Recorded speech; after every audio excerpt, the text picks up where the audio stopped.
নমস্কার বন্ধুরা, কেমন আছেন? আশা করছি ভালো আছেন, সুস্থ আছেন। গৃহিণীরা আমরা একটু বুদ্ধি খাটিয়ে যদি সংসারের প্রতিটি কাজ করি, কাজগুলো খুব সহজ হয়ে যায়। নিজেদের জন্য আমরা কিছুটা হলেও সময় বের করতে পারি। এমনই কিছু টিপস শেয়ার করব, চলুন তাহলে দেখে নিই আজকের টিপসগুলি। আমাদের যাদের বাড়িতে ছোট বাচ্চা থাকে, বাচ্চারা কি করে? বারবার বিছানায় ওঠানামা করে, যার কারণে বিছানার চাদরটা বারবার এলোমেলো হয়ে যায়, আর আমাদের বারবার বিছানার চাদর ঠিক করতে লাগে। তাই একটি চিরুনি আর দুটো গার্ডার নিয়ে নিন। 4টে গার্ডার লাগবে, আমি 2 সাইড দেখাচ্ছি। 4 সাইডে এটা করবেন। বিছানার চাদরের কোনাগুলোতে গার্ডার আটকিয়ে এইভাবে আপনাদের গদির নিচের দিকে কোনাগুলোকে ঢুকিয়ে দিন। গার্ডার লাগানোর কারণে টাইটভাবে আটকে থাকবে বিছানার চাদর গদির নিচে। এটা টানাটানি করলেও বা ওঠানামা করলেও খুলবে না। আর এই যে কোনাগুলো বের হয়ে যায় চারপাশ, এটাকে একটি চিরুনির সাহায্যে এইভাবে সেকেন্ডের মধ্যে ঢুকিয়ে দিতে পারবেন। যেটা হাত দিয়ে করতে গেলে আপনাদের অনেকটা সময় লাগে, সেই কাজটাই আপনারা করে নিতে পারবেন খুব কম সময়ের মধ্যে। খাটনিটাও কম হবে, সময়ও আপনাদের বেঁচে যাবে। আমাদের বাড়িতে এই ধরনের যে জিন্সের প্যান্টগুলো থাকে বা নর্মাল প্যান্টগুলো থাকে, যেগুলোতে গার্ডার চেন দেওয়া থাকে, অনেক সময় কি হয়, চেনটা না বারবার আটকে যায়, সহজে খোলা যায় না, বন্ধ করা যায় না। জোরে টানতে গেলে চেনটাই কেটে যায়, আবার টেলার্সে নিয়ে গিয়ে নতুন করে চেন ঠিক করে আনতে লাগে। তাই আমাদের বাড়িতে যে এই ধরনের পেন্সিল থাকে, কম বেশি প্রত্যেকের বাড়িতে এই ধরনের পেন্সিল আছে। পেন্সিলের শীর্ষের জায়গাটা এইভাবে চেনের ওপরে আপনারা ঘষতে থাকবেন। এতে দেখবেন চেনটা আপনাদের একদম স্মুথ হয়ে যাবে। চেনটা সহজেই আপনারা টান দিলে খুলে যাবে, এমনকি বন্ধ করতেও অসুবিধা হবে না। এই দেখুন, এইভাবে আমি খুলে বন্ধ করে দেখাচ্ছি। তাছাড়া যদি পেন্সিল না থাকে, নেল পালিশ আমাদের প্রত্যেকের বাড়িতে থাকে, নেল পালিশ নিয়ে নেবেন। আলতো করে শুধু চেনের জায়গাটায় আপনারা নেল পালিশটা লাগিয়ে নিন। তারপর দেখবেন চেনটা সহজেই খুলতে পারছেন, বন্ধ করতে পারছেন, বারবার আটকে ধরবে না। এখানে একটি পাত্র নিয়ে নিয়েছি, পাত্রের মধ্যে বেশ কিছুটা জল দিয়ে দিলাম। জলের মধ্যে দিয়ে দিচ্ছি পরিমাণ মতো নুন, পরিমাণ মতো হলুদ, ভালোভাবে মিশিয়ে নেব। কাঁচকলার সবজি অনেক সময় রান্না করলে দেখা যায় কাঁচকলা কালো হয়ে যায়, দেখতে ভীষণ বাজে লাগে। নুন হলুদের জল তৈরি করে ভিজিয়ে রাখুন 2-3 মিনিট। 2-3 মিনিট পর আপনারা যখন কাঁচকলাটাকে তুলবেন, দেখবেন আপনাদের কাঁচকলা আর কখনোই কালো হবে না, একদম ফ্রেশ থাকবে।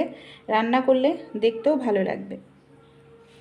আমরা যখন কচু জাতীয় সবজি রান্না করি বা কাটি, অনেক সময় কি হয় জানেন, আমাদের হাত চুলকাতে থাকে, না হয় হাতে কচুর রসে কালো হয়ে যায়। আর হাত কালো হয়ে গেলে দেখতে ভীষণ বাজে লাগে। তাই আপনারা কচু জাতীয় সবজি যখনই কাটবেন, এই ছোট্ট টিপসটি ফলো করুন। এখানে আমি হাতের মধ্যে নিয়ে নিচ্ছি সরিষার তেল। দুটো হাতের তালুতেই খুব ভালো করে এইভাবে দেখুন সরিষার তেলটাকে আমি লাগিয়ে নেব। খুব ভালো করে লাগিয়ে নেওয়ার পর তারপর যদি আপনারা কচু কাটেন বা কচু জাতীয় সবজি ধরেন, দেখবেন কচুর রসের কারণে কখনোই হাত কালো হবে না, এমনকি আপনাদের হাতও চুলকাবে না। আমাদের রান্নাবাড়ি করার পর কড়াই এরকম পুড়ে যায়, পুড়ে গেলে সেটা পরিষ্কার করতে আমাদের অনেকটা সময় লাগে, ঘষে ঘষে পরিষ্কার করতে লাগে। অনেক সময় আমাদের হাতে একদম সময় থাকে না, কিভাবে ঘষাঘষি ছাড়াই, মাজা ঘষা ছাড়াই এটা সেকেন্ডের মধ্যেই পরিষ্কার হয়ে যাবে। চলুন তাহলে দেখে নিই। এর জন্য দুটো কাজ করতে হবে। এখানে কি করব, আমার যে কড়াইটা পুড়ে গেছে বা যে বাসনটা আপনাদের পুড়ে যাবে, তার মধ্যে দিয়ে দিন 1 চামচ পরিমাণ মতো ডিটারজেন্ট পাউডার। যে কোনো ডিটারজেন্ট পাউডার আপনারা দিয়ে দেবেন। এর মধ্যে আমি আরেকটি জিনিস দেব, সেটা হলো 1 চামচ পরিমাণ মতো আমি দিয়ে দিচ্ছি খাবার সোডা। খাবার সোডা বা বেকিং সোডা যাকে বলে। তারপর পরিমাণ মতো জল দিয়ে দেবো। যতটা কড়াই পুড়েছে ততটা পর্যন্ত জল দিতে হবে। এবার এই কড়াইটাকে গ্যাসের ওপর আমি রাখছি, আর জলটাকে ভালো করে গরম করে নেব।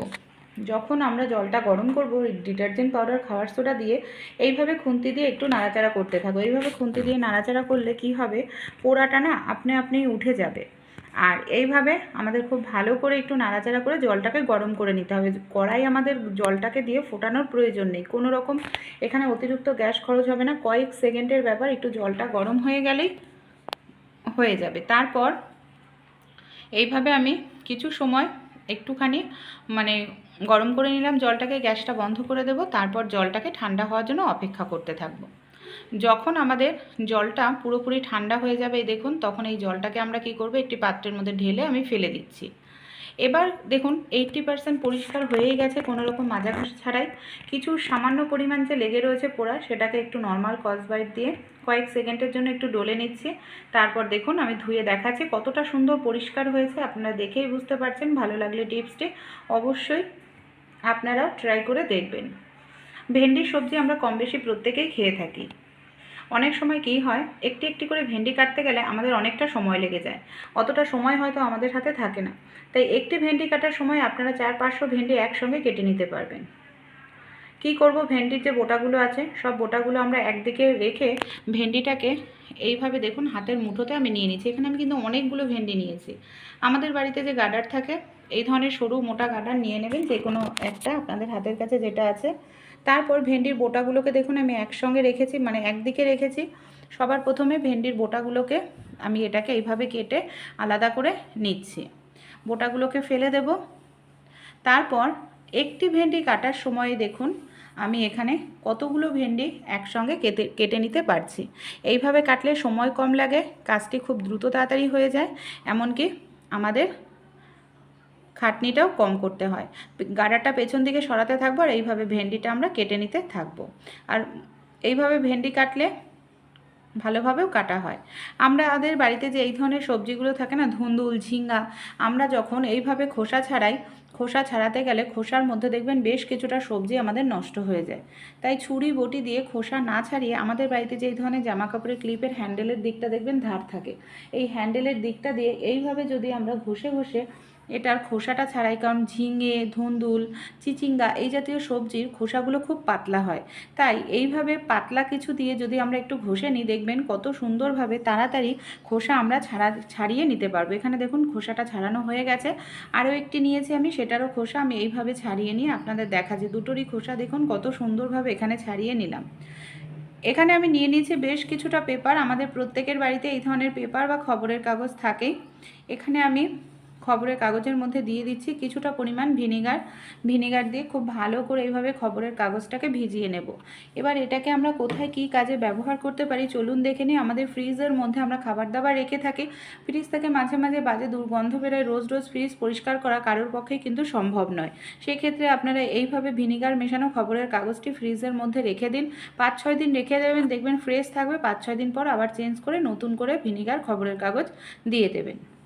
উচ্ছে আমরা কম বেশি প্রত্যেকেই খাই। অনেক সময় দেখা যায় উচ্ছে খেলে অনেকেরই পেট ব্যথা করে, উচ্ছের বীজ হজম হতে চায় না। তাই যাদের এরকম সমস্যা আছে বা যাদের কিডনির সমস্যা, ডাক্তার উচ্ছের বীজ খেতে বারণ করে।